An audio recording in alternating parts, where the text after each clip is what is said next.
Hello, everybody. Woohoo! Here we are for another episode of Energy of the Untamed Heart. I am your host, Neil Fox, and today my guest is Jacquie Grillon. She has a long experiential window dealing with trauma, healing from trauma, trauma coaching, a speaker, an author, mentor, all the things. And as you know, we're here to talk about what is the thing that allows us to grow? What is the awareness that allows us to realize that we don't need to stay in the box that we've built around ourselves.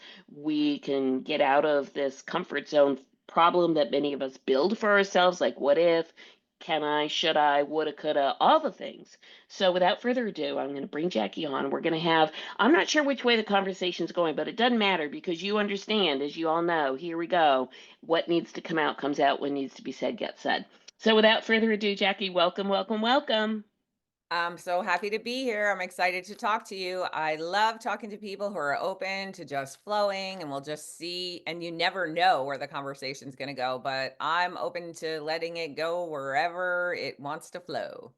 I love it. I love it. So before we push the record button, you and I were having a conversation about structure, no structure, which for the listeners, let me give you a little inside skinny. So when I have guests come on the show, I give them the opportunity to either have a structured format where I will ask very specific questions, kind of to lead and guide, or just to let the conversation flow wherever it wants to go. I personally prefer flow because I think it is less encumbering. It allows the guest to really speak from their heart and just say what's on their heart. And as we all know, I think that's really the piece of it is to get out of your head and get into your heart.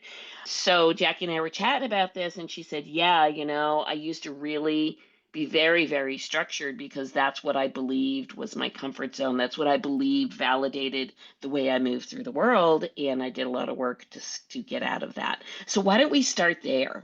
Would that be okay? Okay, yeah, sure. Okay, so first of all, I didn't realize that I was in a box, that I was as rigid as I was. I didn't even know that I was. I thought if you asked me then, I thought I was pretty open. I was open-minded. I would listen to other people's views. I didn't think I was pushing my views on other people. But of course, hindsight is everything. And the more work you do on yourself, the more you can reflect and look back, and everything is crystal clear when you're looking back. I realized just how small I did make my world. And the reason for that is because of where I came from, I needed to keep it small to make myself feel safe because I didn't know how to create the safety within myself, which I can do now, which allows me to flow a lot more. And if you knew me, or even not in the too far distant past, I'm a pre-planner, right? Because planning makes me feel safe. Planning makes me whatever. I also understand that life has other plans and life will do what it does. And, plans get derailed and you kind of have to pivot and go with the flow. And that used to be really hard for somebody like me because when you're very rigid and you live in a box, plans can absolutely derail you to where you go off or whatever your emotional reactions are to when you are not feeling safe, right? Because if you're living in a box of rigidity and you don't even know it, and then somebody messes with that, you're going to fight like you're a caged animal in a corner. Like that's just the way it happens, and you don't know it at the time. Like I don't feel like any of this was conscious until it was. I can easily look back at the groups of people I hung out with or the jobs or the work or what have you, and the types of people I associated with.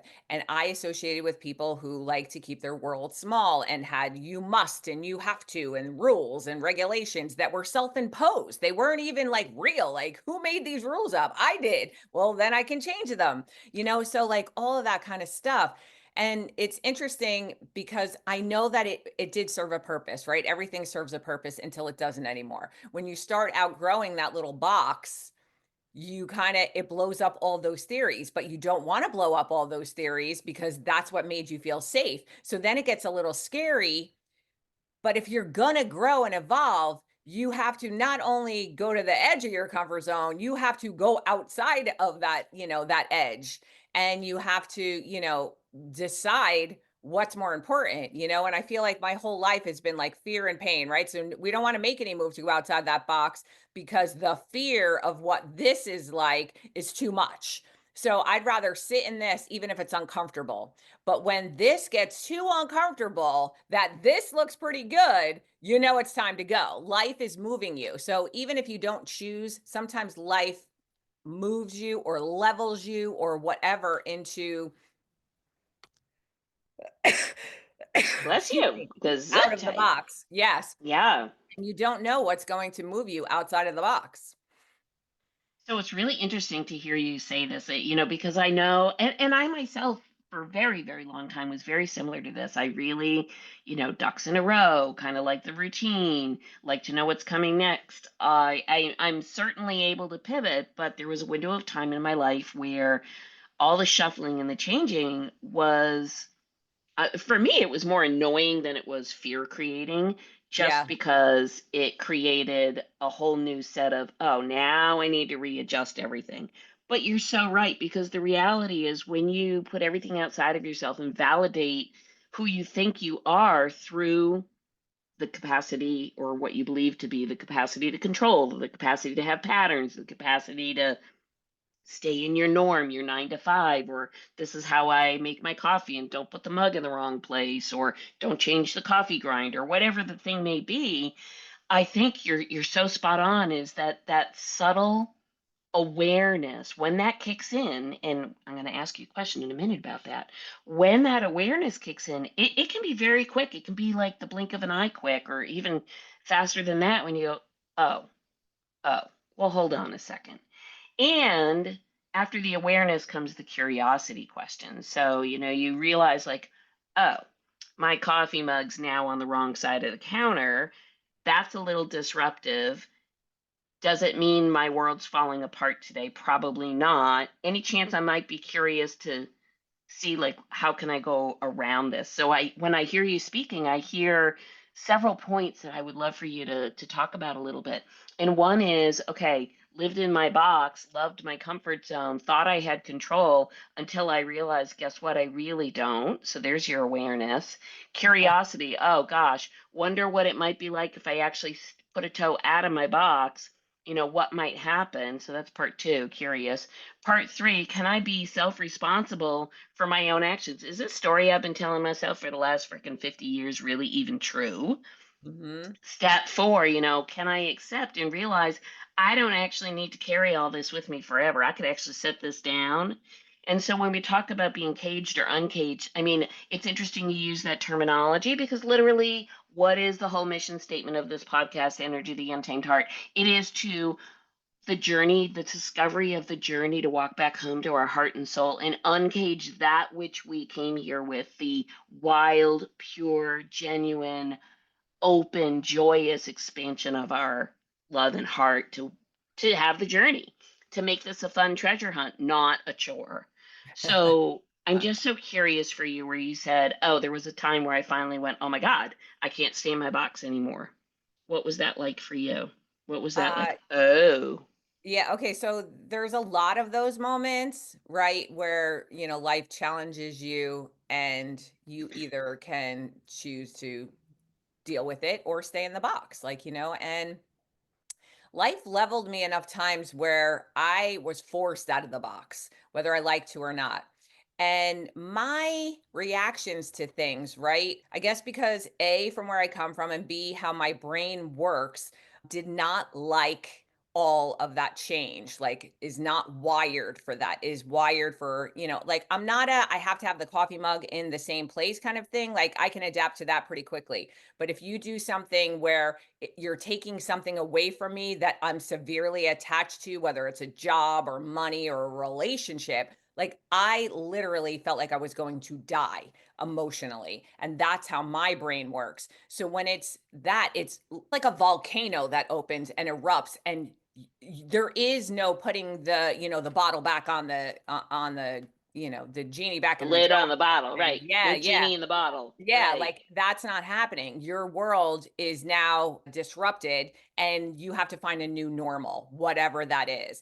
And so it was never because I was virtuous enough to be like, "Hey, let's go go outside of the box. It was, no, this is happening and you're going to have to deal with the fallout of it and all of the disorientating cognitive dissonance and all of the mind effery that comes along with all of that. And of course, a really good therapist that could help you navigate. I definitely will advocate for the therapist every single time, a safe therapist that allows you to do your own work. So, in the many different times and iterations of me having to do that, the more open I got, the more I was cracked open, right? And, there's lots of different things out there, of course, in the world now, or online or social media or whatever else, that basically says that you have to be cracked open. That's the only way, the light can come in, or God can come in, or whatever you believe can come in, and things like that, or what have you.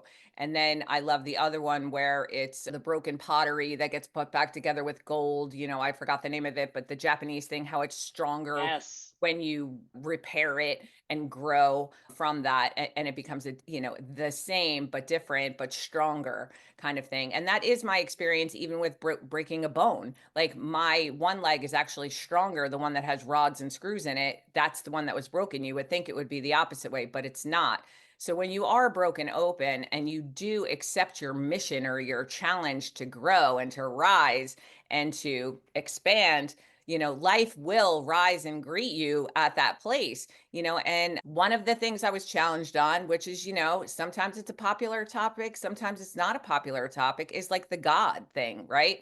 So I was raised in, I went to Catholic school. My parents basically paid for me to be hit, beaten, abused, and everything else. And because that's how it was, you would never get away with that now. But, I'm in my 50s, and that's how it was back then. And that was normal. That was absolutely normal and accepted. And I probably deserved it. Instead of, people didn't understand that I had ADHD. People didn't understand that I needed special accommodations. They have all different things for those things today.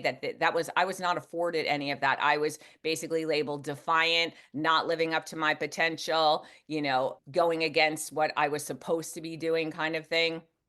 So when the good girl thing didn't work, the bad girl thing worked, in some area.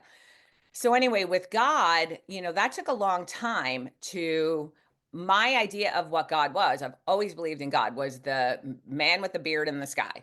That's what I was raised with. That's what it is. That's what it was, or whatever else. That is not my view of what I believe God to be now. Like, to me, God is bigger than all religions, although I definitely find and love the different common threads that I get to pick and choose what resonates with me in my heart and my soul, and what works for me, like you were saying, in the untamed heart. Like, so for me, my wildness when it comes to just that subject, how I've grown outside of my box, has been immense, and this is where it's very individual, and your whole life is individual. So when you're letting other people tell you who you are or define who you are, whether it has to do with God or a job you're picking or what clothes you wear, just remember they're not you. So what's right for you and what's right for them sometimes are two very different things.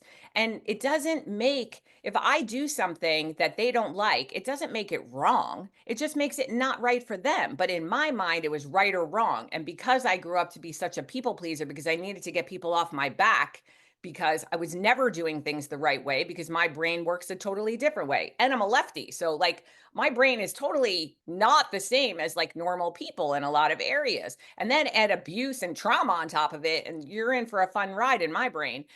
But so back to the God thing.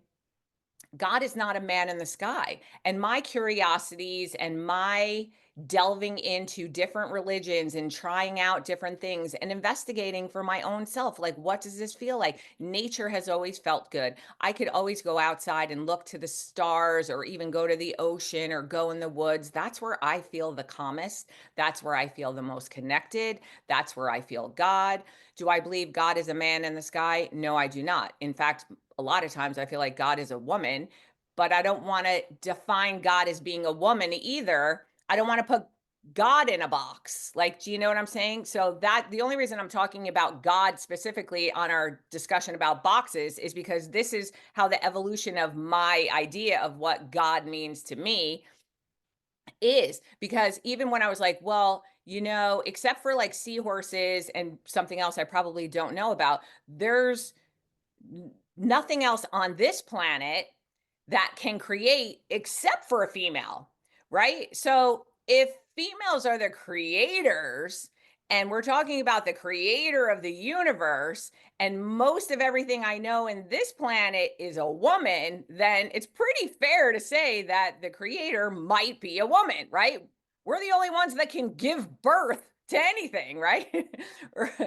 so so that had me going for a long time. But again, I didn't want to put God in a box in a woman or a man. So, so then I just dive deep into the whole thing. Is God androgynous? Is God whatever? And there doesn't need to be answers to any of these things. It's basically like what feels right, what resonates for me. And sometimes that fluidity or whatever changes on a daily basis. So when I pray, when I say, whatever, like sometimes I'm like divine mother, and sometimes I'm like divine mother, father, God. It all depends on like kind of where I'm at today or whatever else, but I don't have God in a box anymore. I don't have the universe or what all my beliefs. I try to challenge even my own beliefs when they come up. I want to be open to discussions and things like that about everything because we don't know. We don't know, if they say we only use 10% of our brain, then there's a lot we don't know. And, I do believe that God, whatever that is for you, I used God for lack of a better term, but whatever that is for you does want the very best for all of us, right? Not as evidenced by what's going on in the world. I think that those are our choices, and our pathology and our collective unhealed pain, but that's a whole nother podcast. But I do feel that the bigger than me, God, creator of the universe, whatever you term it, if you believe in it at all, and I respect all beliefs, wants good. And I have lots of evidence to that. My life has been spared, saved. I've been shown different things, and not that I'm special or anything like that. I just when you're open to seeing how the world works. I mean, if you don't believe in God or the creator of the universe, look at the stars at night. Stand before the ocean and feel how small you are, and see how small you are when you're looking at the stars, or when you're looking at a rainbow, or when you're in a forest and you're surrounded by big huge trees and things like that, like how they got here, and just feel the energy of your feet on the earth, humming and buzzing around you. Like it's just bigger than us. And if I just with that one area my ideas have changed and flowed, from that rigid whatever that I had until I was whatever 30 years old, until I started challenging it myself for the last 27 years. And I'm sure it'll evolve and change from here as well. So that's just one thing that, and that's a big topic. So I know, like, that can be a whatever topic depending on who you're talking to.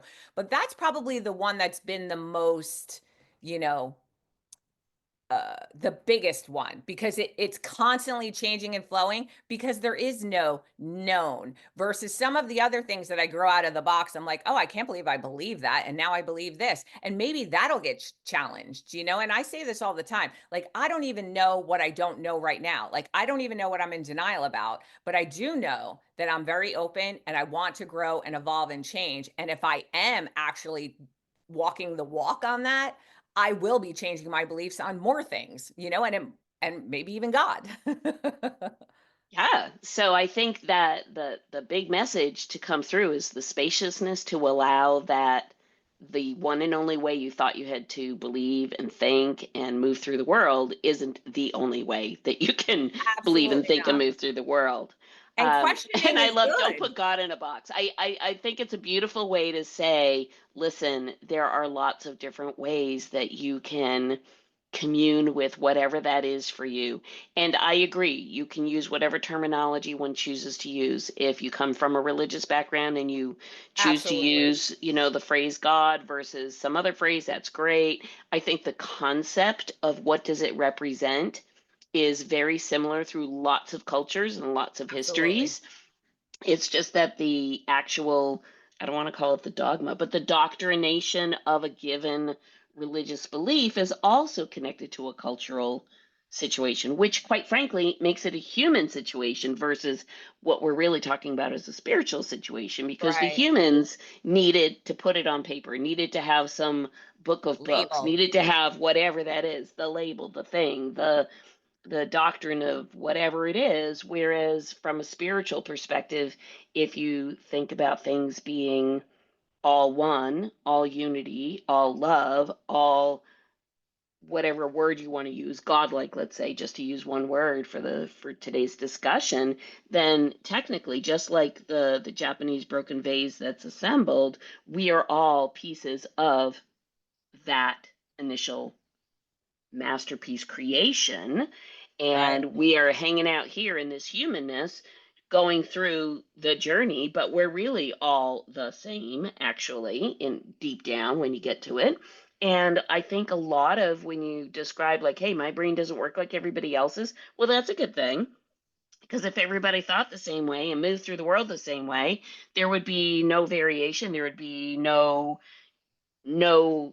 differences in people's expressions and experiences, which in itself is why we're here. We're here for it all. We're here for the expression. We're here for the experience. We're here for the connection. We're here to dig deep in the treasure hunt and see like what's coming out. Like what's in this box? What's in this box? What's over here? What's over there? Yes.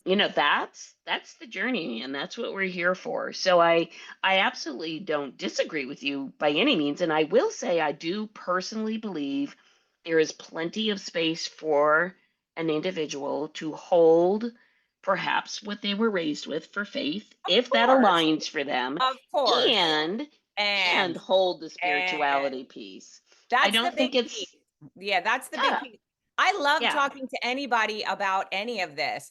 It's just difficult when people think they're open to other people's views, but then when you talk to them, they start imposing their views on you. Then that's right. when you realize they're not open, but it's not my job to burst their bubble that they're not. I just go, oh, okay, okay. So we're not having an open discussion anymore. I'm thinking in my head, I'm not saying this out loud. And okay, thank you for what you think. And thank you for not allowing me for what I think, because if anybody is trying to make your views wrong, you're not having a conversation anymore. Right. Correct. But it's also, gratefully, it's a mirror or a reflection Absolutely. for For you to sure. see and go, oh, huh, well, isn't that interesting? And I And probably then move was from like there. them at one time because, like I said, I know that I have been closed in other areas when I say that I'm very open, and I know, like I said to you earlier, I don't even know what I'm closed about right now. Well, you said a phrase that we use a whole lot in when we work with, well, a lot of things, but I have horses, and when we work with horses, which is you don't know what you don't know till you do. And Absolutely. honestly, that applies to everything in life. Like you don't know what you don't know. I mean, you think you know, but really do you know? I mean, that's the beauty of the curious piece is you think you do, but do you? Okay, And are so you willing to go down the rabbit hole just 'cause? yep. Okay, so I'm in recovery a long time, right? So I had a really great AA sponsor one time, and I was a know-it-all. And in other words, a know-it-all is basically somebody who thinks they know something about something that they know absolutely nothing about. Just if you don't know what I'm talking about, they're out there in podcast land. So being a know-it-all and not knowing anything about that, the people who actually do know about the subject that you don't know anything about, that you're, protesting that you do, no, you're full of crap. But when you're in that mindset, you just are looking for, like you were saying earlier, connection and whatever, and you got to do whatever you have to do to feel that in the moment. So she gave me this piece of paper, and we just put a cross on it, right? And in the, so there's four boxes, and in the top box is you don't know that you don't know. That's being a know-it-all. You don't know that you don't know. And then the second box going over here is you don't know. That's when you start to move into, oh crap, I don't have a clue. And then the next box on the bottom is you don't know that you know. So you don't know, but you don't know that you know. And now at least you're questioning, you're in curiosity. You're not pretending that you don't know a thing that you don't know about, but you don't know that you have learned some things about the thing that you might actually be able to speak to. And then the final box is you know. So I love that little box thing, and I take that with me everywhere I go, because there's we all have blind spots, and that's why we need each other, and that's why we're not supposed to do this thing called life by ourselves. We do need connection and each other to be those mirrors, like you were saying, and to show us our work. That's what we're here for. We're here to give and gain the lessons. People, and there's a lot of things that I will say, I don't want to say repetitively, but it's a common thread that is woven through the theme of what happens with these conversations that I have with folks from all over the world. And it dumbfounds me that we have this commonality, this oneness, this common thread, and it's always this awareness, curiosity, not knowing what you don't know, but being willing to be open to perhaps what might something look like if it were a little bit different. So that's the common thread. The getting out of the box piece of it is pretty clear and common. And what I really value and appreciate is that you're aware that, oh, so this is part of the trip, right? Like that's what we're here for, right? Yes, because the whole deal is you're in your human. Yeah, you're in your human. So you might as well do all the human stuff while you're here in your human, because there you go. And when you're done with your time here being your human, it's not like poof, the light switch is off. It just means that your time here has come to a close. But the who you truly are at your deepest place, that essence of who you really are, is here to have this journey and then move along.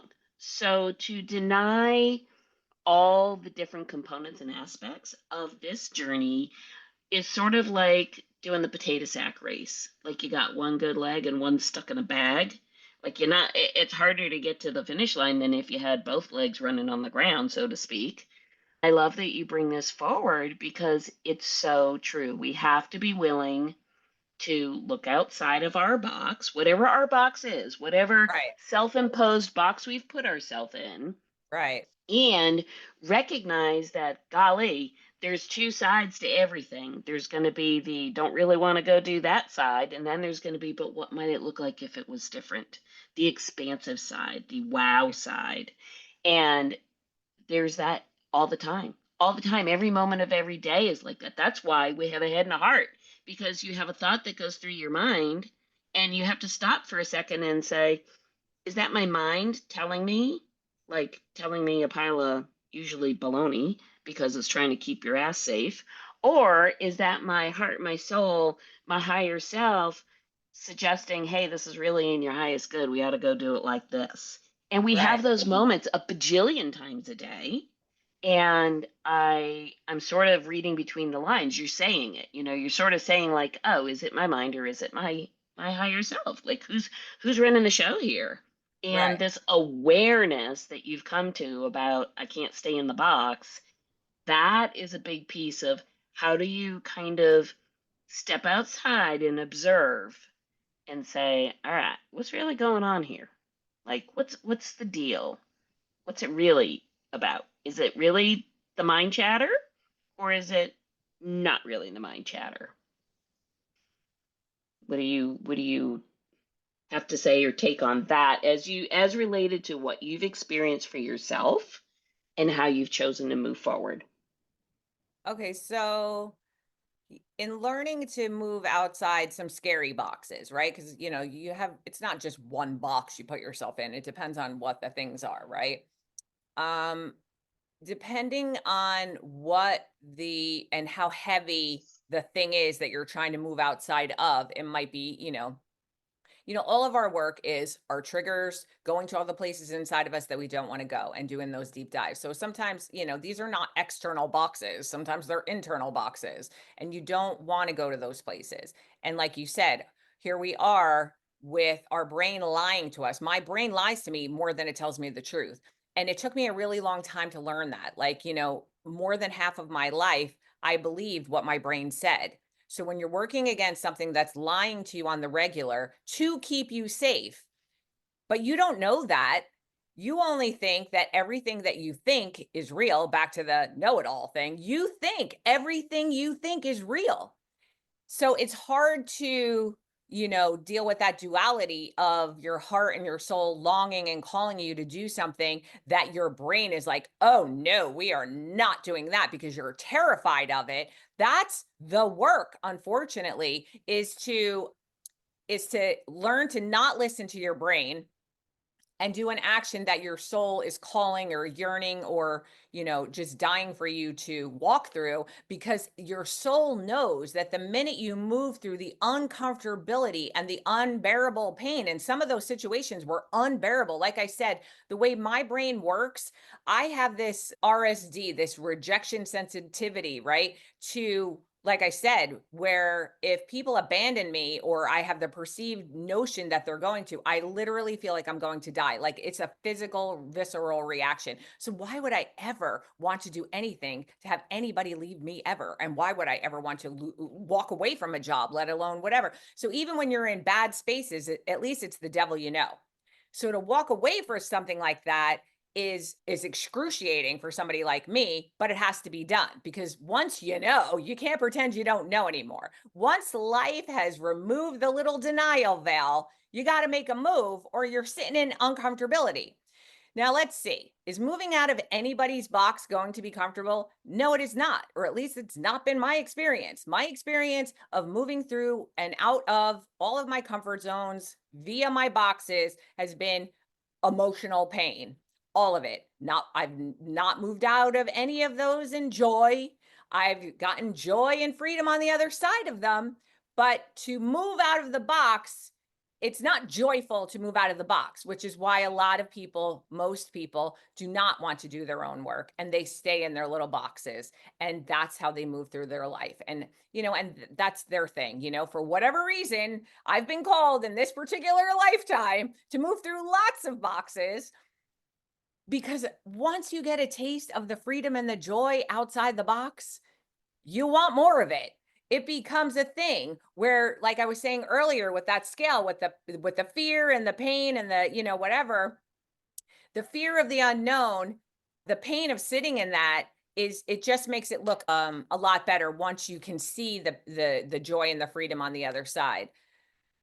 The hard part is getting out of the box, right? So we'll just go with one, and I can't even remember which one it was. I just have a visual in my head of doing it in therapy, where I'm kind of just doing like a guided, meditation, because everything's inside, and basically going to the void, right? Because that's where all of our boxes are. So I'm kind of at the edge of the void, and now, it's my job to dive into the void. Well, when you're coming out of your box, I'm not diving into any void until later.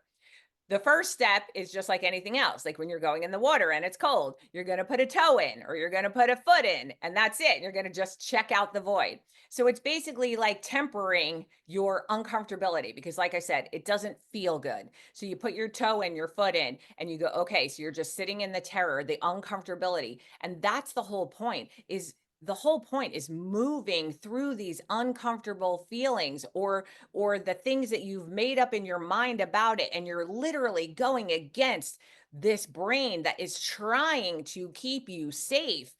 And it's a fight and it's a battle and you have to win somehow. So getting past the terror is making the terror feel comfortable, and that's not an easy feat. So again, back to the foot, back to putting an arm in, back to kind of going in there for a minute and coming back out to the edge, going in and then coming back out to the edge. It's just like practicing anything else, like I couldn't sit still for meditation for more than 30 seconds, and now I can do it for an hour. Everything is practice. So again, most people don't do this work unless they're forced to. And if I wasn't forced to, putting my toe in would have been as far as I went, because it was terrifying. When I say literal, visceral terror in my body, in every cell in my body, why would I want to jump into that void? But the only way through was to, the only way to the end, to the freedom and the pain and the joy, was through that pain. So at some point, and don't ask me when, the toe led to the arm, led to half my body, led to standing outside and then coming back outside little by little by little, and then eventually diving into the void, which I never ever thought was possible. But just like anything else, when you start something new, you're not going to be good at it. I don't care what it is, you know. You have to practice, and then all of a sudden, it becomes easier. Just like when you go into the ocean or the pool, you walk in a little bit and you temper it, and then all of a sudden you're like, okay, once you get up to wherever it is that you feel comfortable, then you can dive in. It's the same thing with walking through emotional pain. Same difference. And nobody's going to make you dive into something before you're ready. That would be not responsible. That would be like ripping off somebody's security blanket. That's not safe for their psyche. So you do it at your level. And if it takes you 30 years to do it, then it does. If it takes you 20 minutes, then it does. Everybody's process is going to be different. The point is allowing yourself the process of getting frustrated, of feeling the uncomfortability and the powerlessness of sitting in that pain, knowing that you want over here, but you're not ready for over here. I call it the shitty hallway. So this isn't working anymore. You want the freedom on the other side of that, but you're in the shitty hallway because it's like molasses sometimes. Sometimes I can run to the other door, but sometimes a lot of it where I'm very resistant or my body's resistant, because sometimes my mind might even get on board. I might even get my mind to agree, but my body's like, nope, not ready. Nope, not ready. And I'm stuck in the shitty hallway for a while. But like, that's the work, which is why I thought once I started doing this work, there would be so many people on my path. And what I didn't realize is that the more work I've done on myself, the less people on this path. And I understand why, because it's not pleasant. But if you could see and feel and experience the freedom and the joy on the other side, and the fact that I don't have to people please anybody anymore. If I have to people please you, you're not my people. I can stick up for myself. I never used to be able to do that. I was a doormat. I don't even remotely sound like I'm a doormat. So this is like kind of the gifts that you get by just being willing. Sometimes I don't even have to jump into the void. Sometimes all my job is to get out of the head and into the heart, right? That's all of our work, the, 12 inches or whatever. But sometimes you don't even have to do anything. Sometimes your whole job is to just be willing. And then if you're willing and allow the process to unfold, that's where God, whatever you believe in, will come in. And I'm like, oh, I just had to be willing on this one. I didn't even have to do anything. This is awesome. So now my thing is as long as I'm willing, whatever, willing to forgive, willing to be open, willing to dive in the terror that I don't want to, willing to feel the uncomfortable thing. Sometimes that's as far as I have to go. And other times, especially if it's a life lesson, you have to go all the way through the shitty hallway. And that's fine. It wasn't fine when I was going through it, and it certainly didn't feel fine, but it's worth it. It's so worth it because the truth be told, at the end of the day, the answer to pretty much every question that someone, if you say, what are you searching for? What are you looking for? What are you wanting in your world? If you pare down, and they'll give you a lot of answers, but if you really pare it down, it almost always will boil down to peace and safety, Absolutely. peace and safety of on all levels of everything. And it can be achieved, but sometimes the road's a bit bumpy, a little rocky.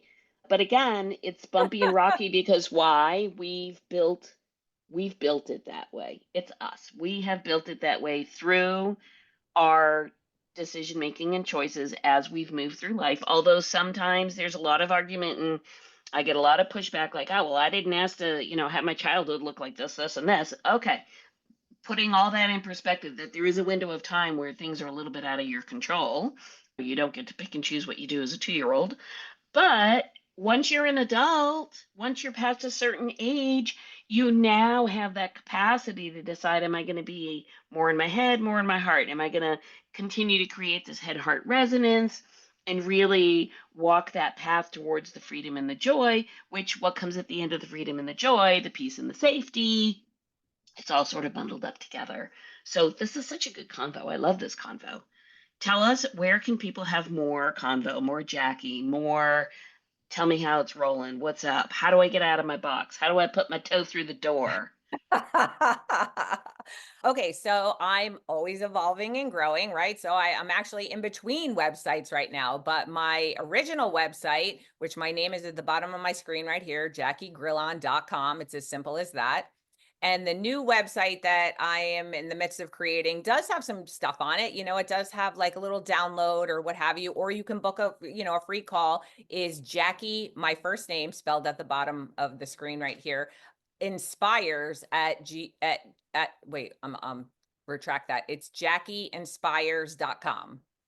Beautiful. So, where we're using the audio, I will type all of this out into the show notes for you so folks can find you. And it's very exciting. It's always exciting to hear people say, "Hey, I'm pivoting. I'm in a new evolved version of myself," because here's the truth, we're forever evolving. If we're Always. not, we're dead. I mean, pick Not it. You growing. evolve or you're Right. done. You're not growing. So there's always room for more. There's always room for growth. There's always room for these conversations. I just love it. Absolutely. And I will put all your contact information in the show notes. And this has been such a good conversation. We're so going to have more because there's just, it's sort of like reaching in the goodie bag and pulling something out. Like, what should we talk about today? And there's lots of things in the goodie bag. And I just think it's fabulous. This has been such a good, it is totally not the direction I thought the conversation was going to go, Me but either. Me I either. love it. So that is again why I'm like, I love having guests come and the conversation reveals what it needs to reveal. The people who need to hear it come and listen. The people who, for you, you said, oh gosh, I'm not here for everybody. And none of us is here for everybody because we have a certain group of people who need what we choose to offer. And Yeah, then thankfully, there's somebody else that'll help the other folks that don't love our cup of tea. So it's absolutely. okay. Our It's all people are good. our people. It's Exactly. all great. I think it's terrific. So, Jacquie, I thank you for coming on. I appreciate all your insights. It's been such a great combo, and we're definitely going to have to do this again. For sure, we'll have to do it Absolutely. again. All Yes. right. Yeah, so that's a wrap, everybody, for this episode of Energy the Untamed Heart. We'll have new guest episodes moving forward. Please reach out to Jacquie. She's an absolute joy and a treasure. She's direct and on point and reflective and just fun, fun, fun. So, with that, we'll sign off and we will see you again next week.